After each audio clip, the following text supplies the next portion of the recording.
Hi, this is Steve Kubby, and I'd like to welcome you to the first episode of Kubby TV.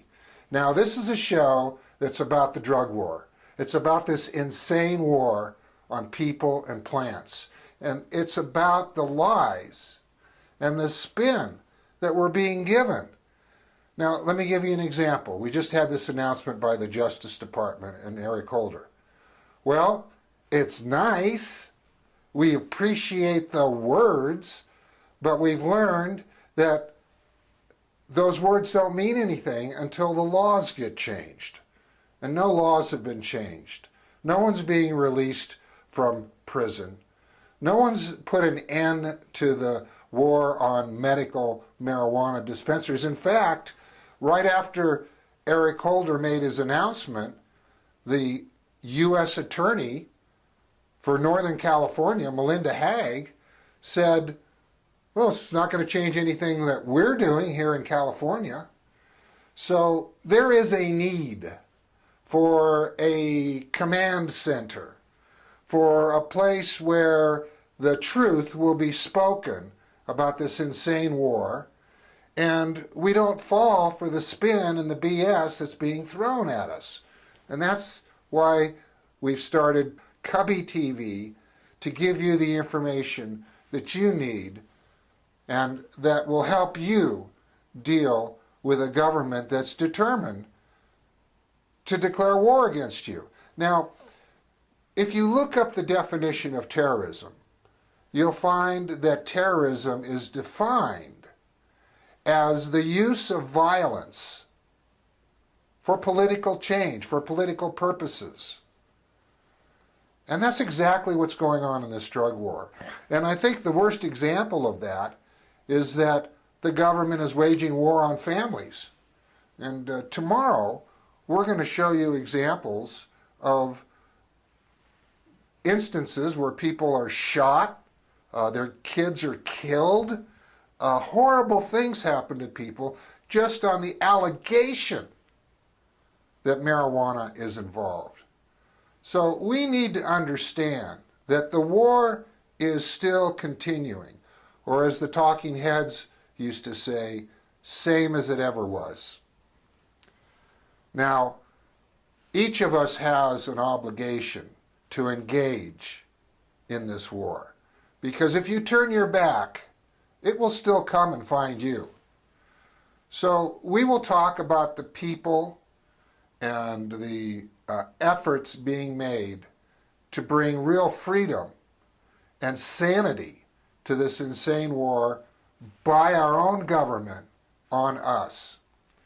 And I'd like to go now to an interview that I did with Vivian McPeak, the founder of Seattle Hempfest.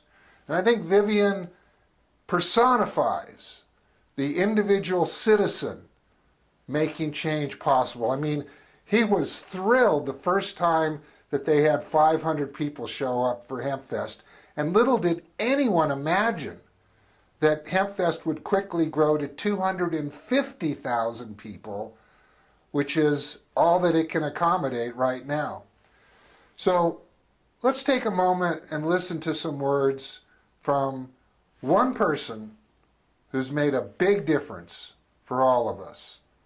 And I give you Vivian McPeak.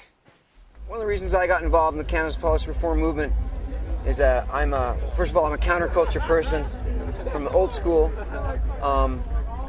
And the cannabis leaf has been a symbol of counterculture since the 1960s.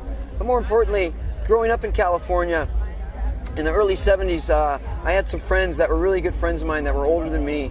And they were some of the most responsible, loving, caring parents that I've ever known in my life. Awesome, beautiful, gentle people.